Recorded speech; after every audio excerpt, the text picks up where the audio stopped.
Welcome, my friends, to a journey back in time.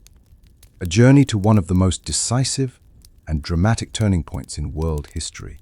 Today we stand together at the crossroads of East and West, in the year 1071’s, when the mighty Byzantine Empire and the rising Seljuk Turks clashed in a fateful struggle, known as the Battle of Manzikert. This was not just a battle of swords and shields. It was a clash of civilizations, faiths, and destinies that would forever alter the map of the medieval world. As you watch this story unfold, you will see more than armies in motion. You will meet emperors and sultans, generals and soldiers, spies and traitors, all caught in the storm of history. You will feel the tension of betrayal, the roar of battle cries, and the silence of defeat. This is not only the story of war, it is the story of ambition, pride, courage, and tragedy. By the end, you will understand why this single battle opened the door for the rise of the Turks in Anatolia, set the stage for the Crusades, and changed the fate of empires. So prepare yourself. Our journey begins now. What if I told you that a single battle, fought on the dusty plains of Anatolia, would decide the fate of empires, reshape the map of the Middle East, and light the fire of the Crusades? Imagine an emperor marching with the pride of Rome, betrayed by his own men. Imagine a sultan, young yet fierce, seizing destiny with both hands. This is the story of Manzikert, where one empire crumbled and another was born. Subscribe for more history, like and comment if you believe history should never be forgotten, and share to spark conversation about the lessons we must learn from the past. This is not myth, this is history. And it begins here in the year 1071. The medieval world stood at a fragile balance. To the west, the Byzantine Empire, the last heir of Rome, stretched its dominion across the Balkans and Anatolia. Once the beacon of Christianity and civilization, Byzantium had survived centuries of war, intrigue, and invasion. Its capital, Constantinople, shone like a jewel, guarded by its mighty walls and centuries of imperial pride. Yet behind the glittering facade, the empire was struggling. Political rivalries, internal betrayal, and exhausted treasuries weakened its once mighty foundations. To the east, the Seljuk Turks had risen like a storm, nomadic warriors who had swept across Persia and Mesopotamia. The Seljuks carried not only the sword, but also the banner of Islam. Their Sultan, Alp Arslan, whose name meant heroic lion, was young, charismatic, and relentless. Under his command, the Seljuks pushed westward, determined to carve their place in history. For them, Anatolia was not merely a battleground, it was destiny. A land that could connect the Islamic world from Persia to the Mediterranean. Between these two powers lay a crossroads of civilizations. Merchants, pilgrims, and spies passed along trade routes that carried not only silk and spices, but also rumors of war. The people of Anatolia, farmers, traders, monks, watched anxiously as armies marched through their lands, uncertain of which empire would claim their loyalty tomorrow. It was a world of contrasts. The Byzantine court, filled with intrigue and suspicion. The Seljuk camps, alive with warriors hardened by the steppe. The plains of Manzikert, vast and waiting, destined to be soaked in blood. History teaches us that sometimes a single moment defines centuries. In 1071, East and West were hurtling towards such a moment. Neither emperor nor sultan could have imagined how their clash would echo through generations. The Byzantine Empire was the last ember of the Roman flame. For centuries, it had endured when the Western Roman Empire crumbled into barbarian kingdoms.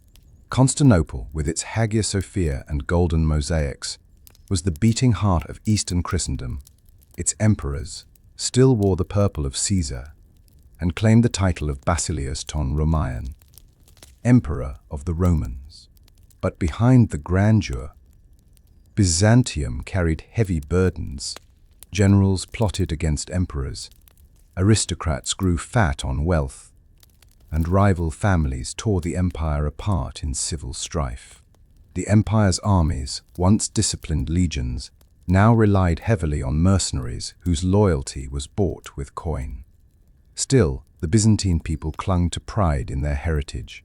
They remembered Justinian's conquests, the defense against Arab sieges, the glory of being heirs to Rome. In their eyes, they were not merely another kingdom. They were the empire that had lasted 1,000 years. Yet this pride could also blind them. They underestimated the growing power of the Seljuks. Some dismissed the Turks as mere nomads, unworthy of Rome's might. Others feared them, but were divided on how to respond. Byzantium's legacy was both its strength and weakness, a proud past that inspired its people, yet shackled them to arrogance and complacency. As war loomed, it remained to be seen whether this ancient empire could still command the respect of destiny. From the steppes of Central Asia, the Seljuk Turks emerged as nomadic warriors, masters of the bow and horse. They carried with them a fierce spirit of independence, loyalty to kin, and the traditions of their Turkic ancestors.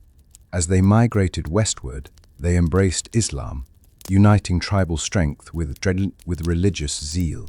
In Persia, they carved out a powerful empire. Their greatest leader, Sultan Alp Arslan, embodied both ferocity and vision. Young yet wise, Alp Arslan commanded loyalty not through fear alone, but through charisma and justice. His warriors revered him, not only as their leader, but as a lion chosen by fate. The Seljuks were unlike the Byzantines. They were not bound by marble palaces or ancient legacies. They thrived in the open plains, moved swiftly, struck hard, and disappeared like the wind. Their cavalry archers were unmatched, raining arrows in deadly precision before vanishing into the horizon. For the Seljuks, Anatolia was the prize, a land rich in soil, crossroads of trade, and gateway to the Mediterranean. They saw Byzantium not as eternal Rome, but as an empire weakened by arrogance and corruption. Alp Arslan believed destiny had brought them here to challenge an emperor on his own soil. And so, the lion prepared to roar. The Seljuks' expansion was no accident. It was destiny forged by steel and strategy. After victories in Persia and Mesopotamia, Alp Arslan set his gaze westward. Anatolia was not merely land to be conquered. It was the key to dominance over the Christian world and a bridge to future glory. Meanwhile, in Constantinople, Emperor Romanos IV Diogenes faced a dilemma. To secure the empire's eastern frontier, he would have to march into hostile territory. The emperor, once a soldier of reputation, now bore the heavy burden of ruling an empire filled with rivals, waiting for his downfall. Many nobles despised him, and some secretly plotted against him. Yet, Romanos believed that victory against the Turks would silence his critics and cement his legacy. Thus, two destinies collided, Alp Arslan seeking expansion, Romanos seeking legitimacy. Both men believed themselves chosen by fate. Neither would back down. The roads to Anatolia trembled under the weight of marching armies. The fate of empires was being carried by dusty boots and galloping hooves. Ahead lay Manzikert, where destiny waited in silence. Romanos IV Diogenes was no stranger to war. Born into a noble family, he had carved his reputation as a soldier. Before fate elevated him to emperor, he was brave, ambitious, and determined to restore Byzantium's strength. Yet, his rule was precarious. Romanos had married into the imperial family, a move that made him emperor, but also surrounded him with enemies. The court teemed with rivals who despised him, whispering that he was unworthy of the purple. To them, he was a soldier pretending to be emperor. To Romanos, he was the empire's last hope. He knew that to silence his critics, he needed victory, one so decisive that no one could challenge his throne. The Seljuks provided the perfect enemy. By defeating them, he could prove his worth not only as emperor, but as the protector of Christendom itself. But Romanos also carried flaws: pride, impatience, and a tendency to underestimate the treachery of his own court. His fate would be sealed not only by the strength of the Seljuks, but by betrayal from those who should have stood at his side. In Romanos, we see both the glory and tragedy of Byzantium, a man driven by duty and ambition, yet doomed by pride and betrayal. Sultan Alp Arslan, the heroic lion, stood as the embodiment of Seljuk might. Born into a warrior culture, he rose to power through both skill and destiny. His reign was marked not only by military conquest, but also by wisdom and justice. Unlike many rulers, Alp Arslan balanced the sword with diplomacy, knowing when to strike and when to show mercy. Clad in simple but dignified robes, Alp Arslan often preferred the campfire of his warriors to the gilded halls of palaces. He shared their food, rode with them in battle, and inspired them with his humility. Yet, beneath this humility lay a fierce determination. He believed he was chosen to expand the realm of Islam and defend it against Christian incursions. As news reached him of Byzantine preparations, Alp Arslan knew that confrontation was inevitable. He prayed before leading his men, placing his trust in God, but sharpening his sword with his own hand. For him, this war was not only about land, it was a holy duty, a struggle that could shape the destiny of the Islamic world. His roar would echo across Anatolia, and his name would be remembered in history. The frontier of Byzantium and the Seljuk Empire was a land of constant tension. Raids, skirmishes, and shifting alliances made peace fragile. Villages burned. 1 month, treaties signed the next. It was here, on the edge of Anatolia, that sparks ignited the fire of Manzikert. Romanos had ordered punitive expeditions against Turkish raiders, determined to secure the eastern frontier. For the Seljuks, these Byzantine strikes were not mere defense. They were insults, challenges to their honor and their faith. Tensions escalated when both empires laid claim to the same frontier fortresses. Manzikert, a small but strategic town, became the flashpoint. Both sides saw it not just as a fortress, but as a symbol of dominance. To control it was to send a message: this land belongs to us. Thus, what began as raids and counter-raids evolved into a campaign that neither side could avoid. The spark had been lit, and soon the plains of Manzikert would blaze with war. As Romanos prepared his campaign, shadows gathered behind him. The Byzantine court was not united. It was a nest of serpents. Many nobles despised Romanos, seeing him as an outsider who had seized power through marriage rather than divine right. Among his generals, loyalty was divided. Some believed in the emperor's vision, others waited for his downfall. Most dangerous of all was Andronikos Doukas, son of the powerful Doukas family, sworn enemies of Romanos. Though he commanded part of the army, his heart lay not with victory but with sabotage. Romanos, blinded by pride and urgency, marched forward without purging these traitors. He believed his battlefield brilliance could overcome court intrigue.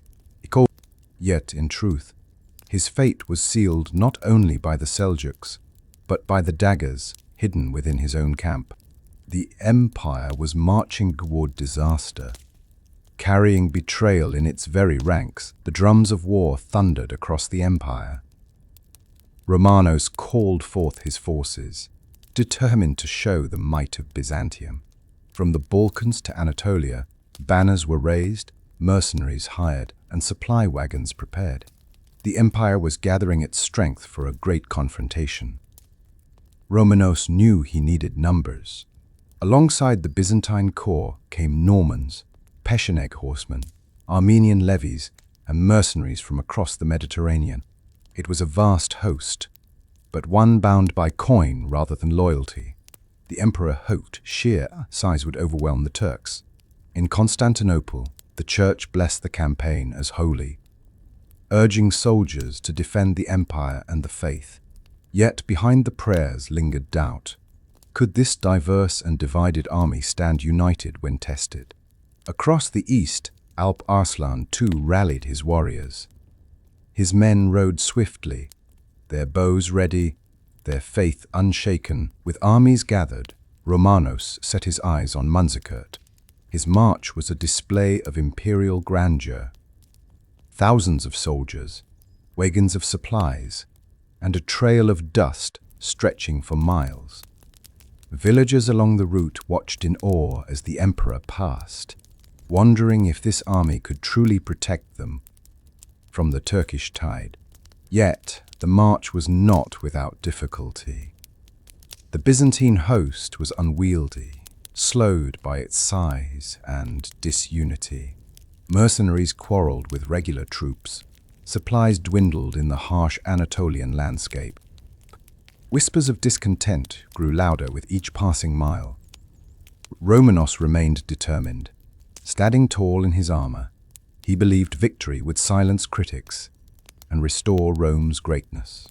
Each step brought him closer to destiny. On the other side, Alp Arslan moved with precision. His cavalry swept across the plains like shadows, harassing Byzantine scouts, cutting off supply routes, and vanishing before counterattacks. He was not rushing to battle. He was preparing the ground, waiting for the perfect moment to strike. The plains of Manzikert loomed ahead. Neither side knew it yet. But soon those plains would drink the blood of empires. The Byzantine army that marched toward Manzikert was a mirror of the empire itself, vast, diverse, and divided.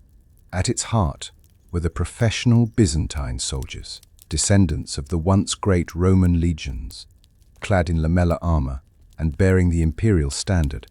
They were disciplined, but too few to carry the weight of the campaign. To strengthen his host, Romanos IV had hired mercenaries from across the known world, Norman knights with heavy lances, Armenian infantry loyal to their homeland, Pecheneг horsemen swift as the wind, and Varangian guards, towering warriors from the north wielding their fearsome axes. It was an army as diverse as it was disunited. Each group fought in its own style, each loyal first to its own leader, rather than the emperor. The sight of such a force filled Romanos with pride, but also unease. He knew that loyalty bought with gold could vanish as quickly as it was given. Still, he placed his hopes on numbers, believing that the Seljuks could not withstand such overwhelming might. As the army camped on the Anatolian plains, fires lit the horizon. Soldiers laughed, argued, and sharpened their weapons. They were about to face an enemy unlike any they had fought before. If the Byzantine army was a mosaic of nations, the Seljuk army was a single, beating heart. United by faith and loyalty, they moved like a river across the plains. Their strength lay not in heavy armor, but in speed, precision, and discipline of the horse archer. Clad in light armor, the Seljuk warriors carried composite bows, swords, and lances. They rode agile horses trained for endurance, able to fire arrows even while galloping at full speed. Their strategy was not to clash head-on, but to weaken, confuse, and encircle their foes. At their head rode Sultan Alp Arslan, calm but fierce. His men adored him, for he was not distant like an emperor, but one of them, sharing their hardships. He inspired his warriors not with gold, but with belief that they were fighting for God, for destiny, and for their future. Their banners bore the crescent, fluttering in the desert wind. Their chants echoed like thunder as they rode across the steppes. They were not as numerous as the Byzantines, but their unity and tactics gave them an edge that numbers could not. This was not just an army. This was a storm about to break. The fortress town of Manzikert stood like a lonely sentinel on the Anatolian plains. Surrounded by rolling hills and wide-open fields, it seemed insignificant at first glance. Yet its position was vital. It controlled access to the eastern frontier, a gateway both empires sought to claim. As the Byzantine army approached, villagers fled, leaving behind empty homes and fields. Scouts reported Seljuk movements nearby, but the horizon remained deceptively calm. Romanos ordered his men to take the fortress, and soon the imperial banner was raised over its walls. The Byzantines cheered, but their victory was hollow. The Seljuks had not defended Manzikert because they had no need to. For the Seljuks, the plains themselves were the battlefield. Here, their cavalry could maneuver freely, striking and retreating at will. Alp Arslan did not fear losing a fortress. He sought to lure the emperor into the open, where the strength of the Byzantine heavy army would become its weakness. The stage was set. Manzikert was no mere town. It was the trap, and Romanos had walked into it. Night fell upon the plains. The Byzantine camp was alive with noise. Soldiers sharpening blades, mercenaries gambling, priests chanting prayers for victory. Fires burned across the fields, their smoke rising into the starry sky. Yet beneath the surface, unease lingered. Supplies were running low. Scouts brought conflicting reports, and whispers of betrayal haunted Romanos. Still, the emperor remained determined. He walked among his men, speaking words of encouragement, promising glory and wealth if they triumphed. Many cheered, but others looked away, uncertain. Across the plain, the Seljuk camp was different. Their fires were fewer, their voices hushed. Warriors prayed together, sharpening arrows, preparing horses. Alp Arslan spoke to his men with calm assurance. He reminded them that tomorrow was not merely a battle, but a test of faith. His words filled them with quiet confidence. Two camps, two worlds, both staring at the same stars. Neither side would sleep easily, for dawn would bring destiny. Dawn broke over Manzikert with a crimson sky, as if the heavens themselves foresaw the blood to come. Trumpets blared in the Byzantine camp, and soldiers formed their ranks. Banners fluttered, shields clashed, and the army advanced with the confidence of Rome's legacy behind it. On the opposite side, Seljuk cavalry spread across the plains like shadows, swift and silent. Alp Arslan, dressed in white robes symbolizing purity and sacrifice, rode before his men and lifted his bow. His warriors responded with a roar that shook the earth. The Byzantines advanced, their heavy infantry steady, their cavalry poised for a decisive charge. At first they seemed unstoppable, pushing forward with discipline. But then the Seljuk storm began. Thousands of arrows rained down, darkening the sky. Horses reared, soldiers fell, formations wavered. The Byzantines pressed on, their shields raised. But the Seljuks never stayed still. They attacked, retreated, and circled, striking from all directions. Romanos urged his men forward, but determined not to yield. The clash had begun, and the fate of empires trembled with every heartbeat. The sun climbed higher, casting its fiery light over the plains. The Byzantines advanced with determination, but the Seljuks unleashed their deadliest weapon: the sky itself. Thousands of mounted archers drew back their composite bows and let loose a storm of arrows. The air darkened as the missiles fell. Horses screamed, shields rattled, and men collapsed under the relentless rain. The Seljuks moved like a tide, approaching just close enough to fire, then retreating before the Byzantines could counter. Their arrows struck with deadly precision. breaking the morale of even the most hardened soldiers. The heavy armor of the Byzantine knights offered some protection, but the sheer volume of arrows slowed their advance. Mercenaries cursed in different tongues, shields splintered, and gaps appeared in the once solid formation. Romanos shouted for order, urging his men not to break ranks. Alp Arslan watched from a ridge, his face calm, his eyes sharp. He knew that patience would be his greatest ally. The arrows were not meant to win the battle in an instant, but to weaken, to exhaust, and to sow doubt in the enemy's heart. The plains of Manzikert had become a storm, and every arrow carried the weight of destiny. Staggered but unbroken, the Byzantines answered with fury. Romanos ordered a full cavalry charge, hoping to smash through the swarming Seljuks. Trumpets blared, and the ground shook as Norman knights lowered their lances and thundered forward. Armored horses kicking up dust. For a moment, the charge seemed unstoppable. The sheer weight of Byzantine cavalry smashed into Seljuk lines, scattering archers and breaking formations. Swords clashed, lances shattered, and screams filled the air. Romanos himself rode at the front, his sword gleaming in the sun, determined to crush the Turks and end the battle swiftly. But the Seljuks were prepared. They yielded ground, retreating in controlled patterns, never allowing themselves to be pinned.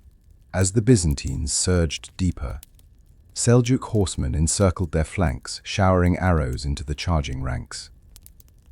The momentum slowed. What began as a triumphant surge turned into a desperate struggle. Still, the charge gave the Byzantines hope. For a brief moment, they felt the pride of Rome return. Yet Alp Arslan knew it was only a matter of time before that pride collapsed under the weight of exhaustion and deception. As the battle raged, the greatest enemy of Byzantium was not the Turks. It was betrayal. Among Romanos' commanders was Andronikos Doukas, the man who had sworn loyalty but carried treachery in his heart. When the tide of battle called for reinforcements, Doukas held his men back, refusing to support the emperor. Romanos sent desperate signals for aid. His soldiers fought bravely, but they were stretched thin. Doukas, watching from a distance, whispered to his officers that the emperor was doomed, and that it was better to preserve their strength. His decision turned hesitation into disaster. The Byzantines believed reinforcements were coming, but none arrived. Confusion spread. Some units faltered, others broke ranks. Seljuk archers exploited the gaps, pouring in volleys that cut down the weary men. On the ridge, Alp Arslan sensed the moment had come. The lion had been waiting for betrayal to weaken the Romans, and now the empire was tearing itself apart. He signaled his men for the fate of Byzantium was no longer just in the clash of arms, but in the treachery of its own. Despite betrayal, Romanos refused to flee, dismounting from his horse.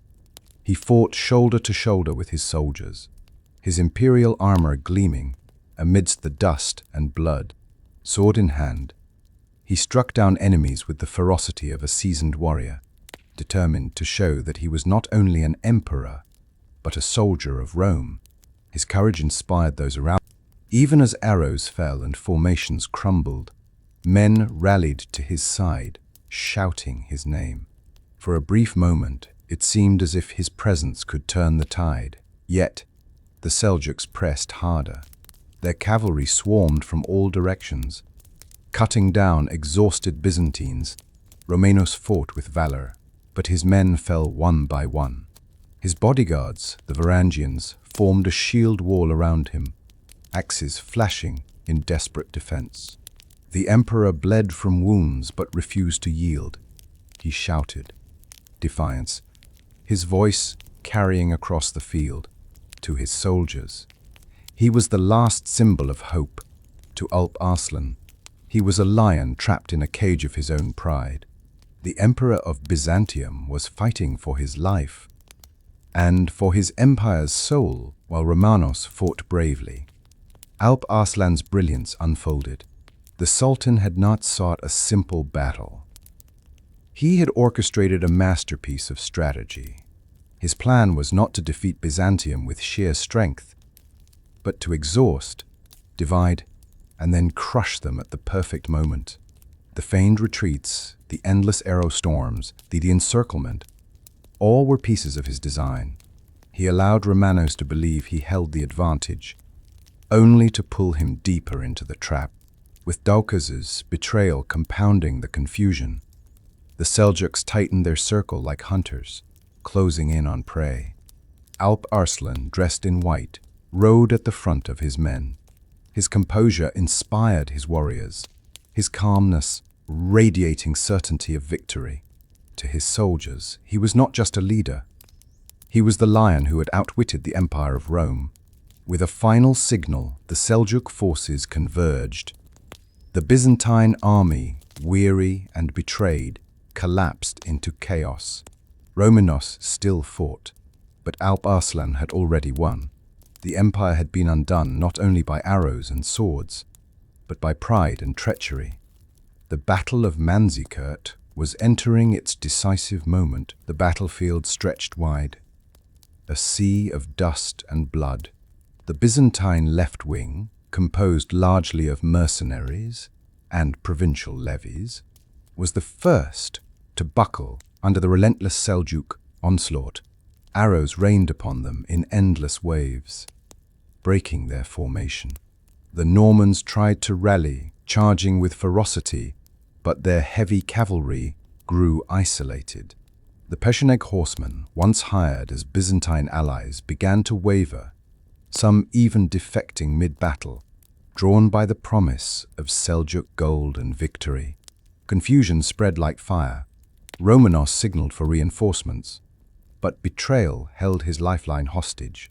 The Diogenes faction remained still, unmoved. Their treachery now fully clear, the left wing began to crumble. Soldiers threw down weapons and fled, their retreat spreading panic to the center. Romanos shouted until his voice was hoarse, but chaos was stronger than command. The collapse of the left was no mere setback. It was the beginning of total defeat. As the Byzantines faltered, Alp Arslan's strategy came to life. His feigned retreats had drawn the Byzantines deep into the plain, stretching their lines and leaving them vulnerable. Now, with perfect timing, he unleashed the encirclement. The Seljuk cavalry surged from all sides, arrows whistling through the air. Like a tightening noose, they closed around the Byzantine host. What had once seemed like open ground now became a prison. Romanos' army, vast and proud at dawn, was now trapped in a deadly circle. Soldiers realized too late that they were surrounded. Panic erupted. Men trampled each other in desperation. Commanders shouted conflicting orders, and banners fell one by one.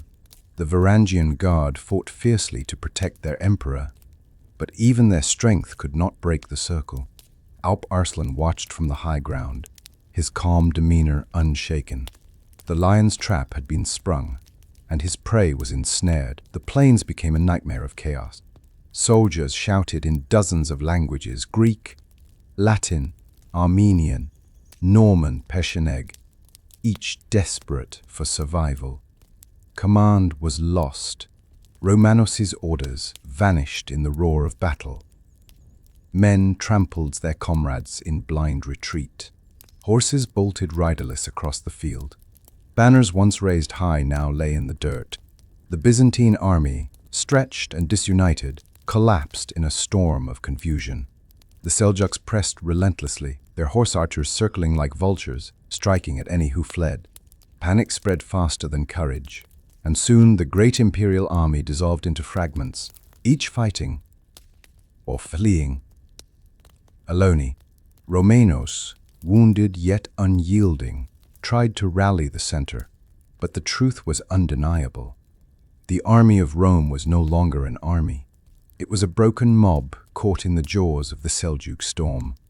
The once mighty Byzantines were drowning in their own fear. As the Byzantine army disintegrated, Romanos stood at the center of the storm. bloodied and exhausted. He fought with the remnants of his Varangian guard, their tall frames and heavy axes carving a path through the swarm. But their numbers dwindled with every clash. The Seljuks encircled him, determined to capture rather than kill. Arrows struck his armor. Swords clashed against his shield.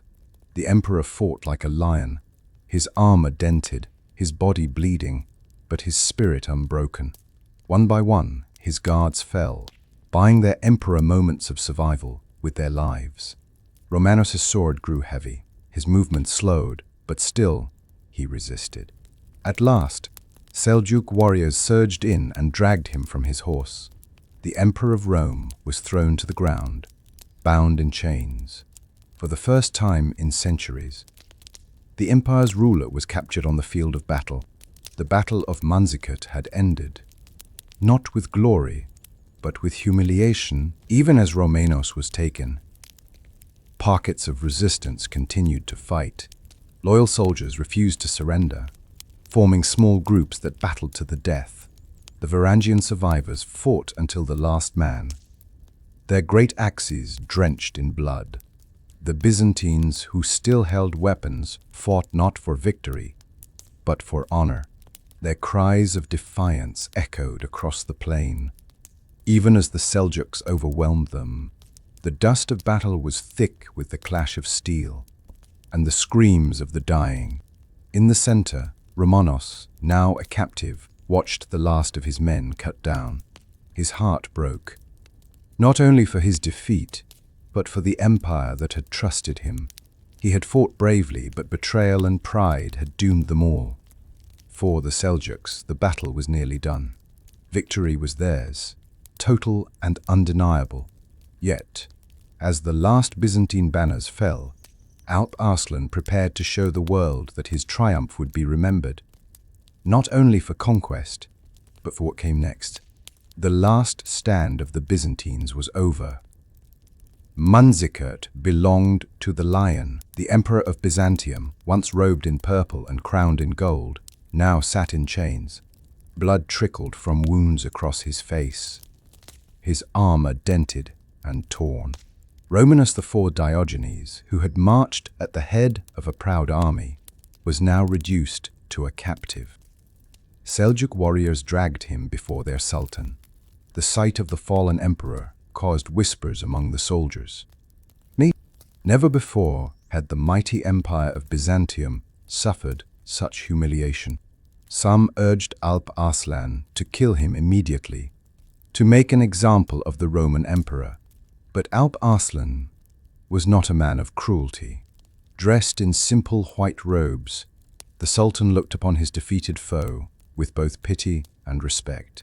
Romanos, though humbled, carried himself with dignity, refusing to beg for his life. Their eyes met, two leaders who had gambled everything on one battle, and now stood face to face. The lion had captured his prey. Yet how he treated this prisoner would echo through history. Alp Arslan asked Romanos, "What would you do if our places were reversed?"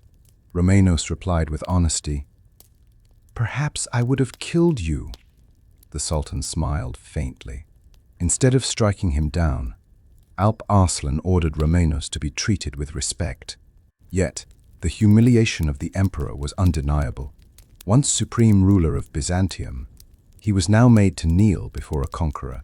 In one symbolic act, Alp Arslan placed his foot upon the emperor's neck, declaring that fate had humbled Rome. Gasps spread among the Seljuks. Yet, almost immediately, the Sultan lifted him up, treating him as an honored guest. He understood that victory was not only about swords, it was about magnanimity. For Romanos, the humiliation cut deeper than his wounds. To be seen kneeling, to be chained, to be spared by mercy rather than power. It was a humiliation no emperor had endured in centuries. His pride, the pride of Byzantium itself, was shattered on the plains. Instead of enslaving or executing his prisoner, Alp Arslan offered Romanos terms of peace. He demanded ransoms, territorial concessions, and recognition of Seljuk power.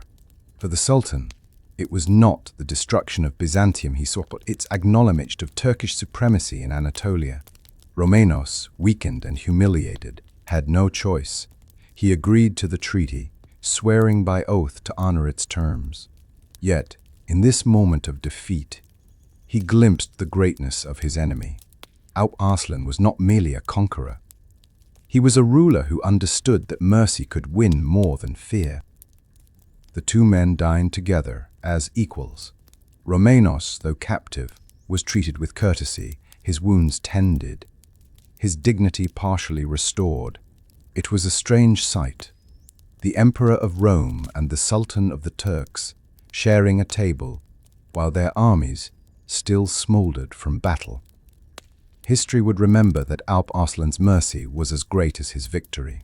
For while swords win battles, wisdom shapes empires. News of Manzikert spread like wildfire through Constantinople. Shock and disbelief gripped the empire. Never before had a Roman emperor been captured by an enemy on the battlefield. For the common people, it was a nightmare. The walls of Rome seemed suddenly fragile, the empire's destiny uncertain. In the imperial court, enemies of Romanos celebrated. The Doukas family, who had betrayed him, spread rumors of his incompetence and treachery. Though he returned alive, Romanos found no honor waiting for him, only intrigue, accusations, and rebellion. The humiliation of Manzikert was not only on the battlefield, it was in the betrayal and ingratitude that followed. Byzantium had been weakened not by Turks alone, but by the poison of its own politics. While Byzantium crumbled in betrayal, the Seljuks surged forward. The victory at Malazgirt had shattered Byzantine control over Anatolia. Towns and villages, once under the empire's banner, now opened their gates to the Turks. The land that had been Rome's breadbasket and heartland was slipping away. Turkish tribes flooded into Anatolia, seizing fertile lands and founding new emirates. For them, Manzikert was not just a victory, it was an open door. The Christian cross was lowered in many places, replaced by the crescent moon. Alp Arslan, though merciful to Romanos, had unleashed a tide that Byzantium could not contain. The Seljuks became the masters of Anatolia, laying the foundation for centuries of Turkish dominance. For the Byzantines, it was the beginning of decline. For the Turks, it was the dawn of a new era. Manzikert was not just a battle. It was the birth of a new world. The shock of Manzikert rippled far beyond Byzantium. In the west, news spread that the mighty Roman emperor had been captured, his armies shattered, and Christian lands falling into Turkish hands. To the Latin kingdoms of Europe, this was not merely a distant war, it was a threat to Christendom itself. The Byzantines, weakened and desperate, began to send envoys to Rome and Western courts, pleading for aid. Though they were reluctant to admit weakness, they could no longer defend Anatolia alone. These cries for help planted the seeds of a great movement. The Crusades. Pope Gregory VII and later Urban II would seize upon the idea, presenting it as a holy mission to protect the East and reclaim lands for Christianity. But the spark that ignited their resolve came from Manzikert. The day Byzantium proved it could no longer stand alone. Thus, one battle between Turks and Byzantines would echo into the West, summoning thousands of knights across Europe to embark on the First Crusade. For Byzantium, the defeat at Manzikert was not remembered only for the Turkish arrows. It was remembered for treachery. Andronikos Doukas' refusal to aid his emperor had sealed the fate of the empire. His betrayal was whispered in every corridor of Constantinople. Yet his family emerged stronger, taking advantage of Romanos' downfall. The lesson was bitter. The empire could not fall from foreign swords alone. It could be destroyed from within. For centuries, Manzikert would be cited as the ultimate warning against division. Soldiers remembered how their emperor was abandoned on the battlefield. Historians recorded the treachery as a wound deeper than any inflicted by the Seljuks. The Diogenes family thought they had won power, but in truth, they had delivered the empire to ruin. For betrayal has a legacy. It breeds distrust, weakens unity, and ensures that enemies outside need only wait for collapse within. Byzantium had been betrayed by its own blood, and the echoes of that betrayal would never be forgotten. When Romanos IV returned to Byzantium after captivity, he expected at least a chance at redemption. Instead, he was met with coldness, hostility, and betrayal. His political enemies spread lies, accusing him of incompetence, even treason. Stripped of his throne, Romanos fled, seeking refuge, but he was hunted down. In a final act of cruelty, his enemies captured him and ordered him blinded. Once an emperor who had worn the purple, he was reduced to a broken man, left to die in obscurity. His final days were marked by pain and reflection. He had fought bravely at Manzikert. He had endured humiliation with dignity, but he could not escape the poison of Byzantine politics. Romanos died not at the hands of Turks, but at the treachery of his own people. Thus ended the life of a soldier emperor, tragic, betrayed, and forgotten. His fall was not only personal, but symbolic of Byzantium itself, an empire doomed not only by enemies, but by its own divisions. When Romanos IV returned to Byzantium after captivity, he expected at least a chance at redemption. Instead, he was met with coldness, hostility, and betrayal. His political enemies spread lies, accusing him of incompetence, even treason. Stripped of his throne, Romanos fled, seeking refuge, but he was hunted down. In a final act of cruelty, his enemies captured him and ordered him blinded. Once an emperor who had worn the purple, he was reduced to a broken man, left to die in obscurity. His final days were marked by pain and reflection. He had fought bravely at Manzikert. He had endured humiliation with dignity, but he could not escape the poison of Byzantine politics. Romanos died not at the hands of Turks, but at the treachery of his own people. Thus ended the life of a soldier emperor, tragic, betrayed, and forgotten. His fall was not only personal, but symbolic of Byzantium itself, an empire doomed not only by enemies, but by its own divisions. With the Seljuks flooding into Anatolia, the land itself began to change. Turkish tribes settled in fertile valleys, building new towns, mosques, and marketplaces.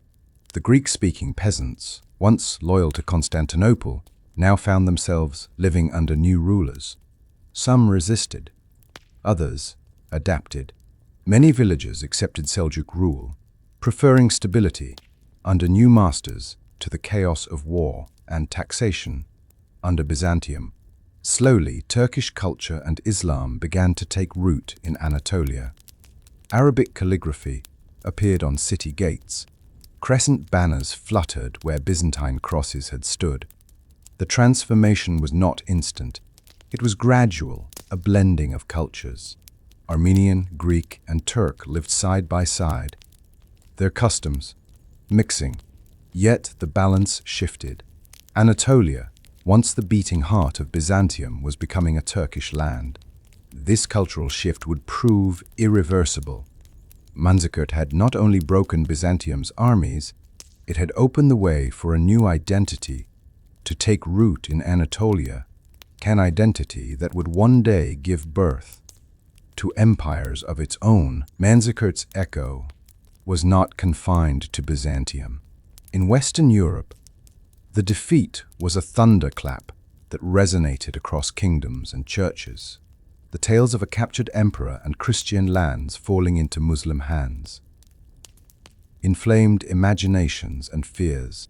Nates in France, Italy, and Germany whispered of the Turkish menace. For them, the fall of Anatolia was not only a Byzantine problem, It was a threat to Christendom's borders. The papacy seized upon this anxiety, framing it as a call to arms. The suffering of Byzantium became propaganda, painting the East as a land that needed saving. Though years would pass before Pope Urban II would cry out at Clermont, the seeds were sown here. The Crusades did not spring from nothing. They were the children of fear, pride, and opportunity born from Manzikirt's echo. Thus, the clash on the Anatolian plains set into motion one of the greatest movements of medieval history.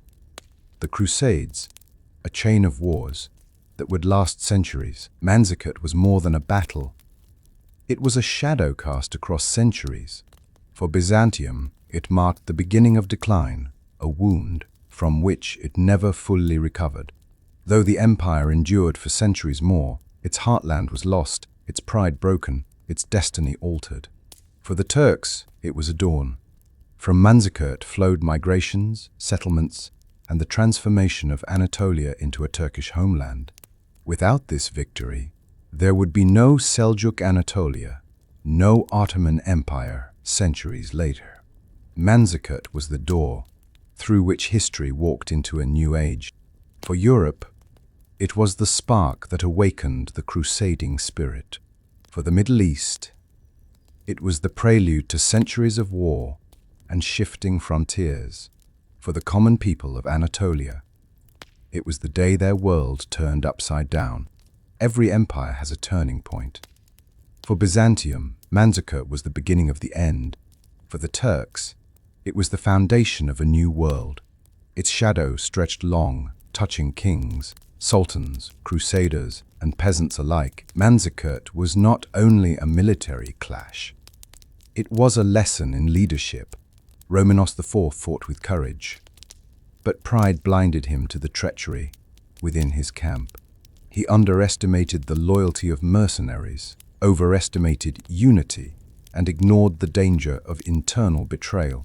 His downfall was not weakness in battle, but failure in trust. Alp Arslan, by contrast, embodied humility, strategy, and patience. He chose the field carefully, lured his enemy into a trap, and seized the moment when betrayal broke the Byzantines. His victory was not only of arms, but of wisdom. The lesson of Manzikert echoes in every age. Pride without loyalty is a weakness. Unity without trust is a lie, and leadership without wisdom is doomed. Romanos and Alp Arslan remain eternal contrasts. One a tragic hero, the other a triumphant strategist. History is not kind to those who cannot see the daggers behind them. The Battle of Manzikert did not end with the fall of an army. It ended with the turning of an age. Byzantium, once the unchallenged empire of the East, was forced onto a defensive path. No longer the master of Anatolia, it began a slow retreat from history's stage. In contrast, the Seljuks heralded a new age. Anatolia transformed from a Byzantine heartland into a Turkish homeland. The cultural shift, the migrations, and the rise of Turkish power marked the dawn of a new era in the Middle East. The world was changing. Old empires faded, new powers emerged, and the balance between East and West was forever altered. Manzikert was not the end of history, but a hinge upon which history turned. When the dust settled, the age of Rome's dominance was ending. The age of Turkish ascendancy was beginning. The Battle of Manzikert was more than a clash of armies. It was a turning point that reshaped nations, faiths, and destinies. In one day of blood and betrayal, Byzantium's glory cracked and a new power rose to claim its place. Romanos IV Diogenes fought with courage, but was undone by treachery and pride. His capture marked a humiliation. No emperor had suffered in centuries. His story became a tragedy. An emperor who tried to save was his empire, but was betrayed by those closest to him. Alp Arslan, the heroic lion, emerged not only victorious, but remembered for his mercy. His victory was decisive, but his restraint gave him honor in the eyes of history. He had not destroyed Byzantium completely, but he had set in motion the forces that would end it. The legacy of Manzikert stretched across centuries, the rise of Turkish Anatolia, the call of the Crusades, and the slow decline of Byzantium. Empires rise and fall, but few battles alter the course of civilizations as Manzikert did. The dust of that plain still whispers the lesson: pride, betrayal, and destiny meet in a single day, and the world is never the same again. And so, our journey through the dust and blood of Manzikert comes to an end. What began as a clash between two mighty leaders, Romanos IV Diogenes and Sultan Alp Arslan, ended as a moment that reshaped the destiny of nations. The battlefield was not only a graveyard of soldiers, but a crucible of history. From it rose new powers, new cultures, and new conflicts that would echo for centuries. Manzikert teaches us that empires are not destroyed only by enemies at their gates, but by betrayal and pride within their own walls.